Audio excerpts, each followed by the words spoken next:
Hi friends, welcome to Sagi's Cooking. இதுவரைக்கும் என்னோட சேனலை சப்ஸ்கிரைப் பண்ணாதவங்க சப்ஸ்கிரைப் பண்ணுங்கள், கூடவே இருக்க பெல் பட்டனை கிளிக் பண்ணுங்கள். அப்போ தான் நான் போடுற வீடியோஸ் உங்களுக்கு நோட்டிஃபிகேஷனாக வரும். இந்த வீடியோவில் நம்ம என்ன பார்க்க போகிறோன்னா, பேரிச்சம்பழம் பறிக்க தான் போகிறோம். ஃப்ரெஷ்ஷான பேரிச்சம்பழம் மரத்துலேருந்தே பறித்து எடுக்க போகிறோம்.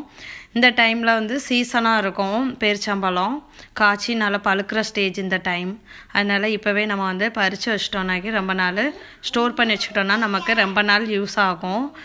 அந்த ரோட்டு சைடோட மாட்டு நிறைய மரங்கள் இருக்குது, பேரிச்சம்பழ மரம். இதில் நம்ம யாருனாலுமே பறிச்சிக்கலாம் போய். இப்போ ரொம்ப காயும் இல்லாமல் ரொம்ப பழமும் இல்லாமல் அந்த மாதிரி ஸ்டேஜில் இருக்கும். ஸோ அதை நம்ம பறிச்சுட்டு வீட்டில் நல்லா காய வச்சு ஸ்டோர் பண்ணி வச்சுக்கணும். அப்போ தான் நமக்கு கெட்டு போகாமல் இருக்கும்.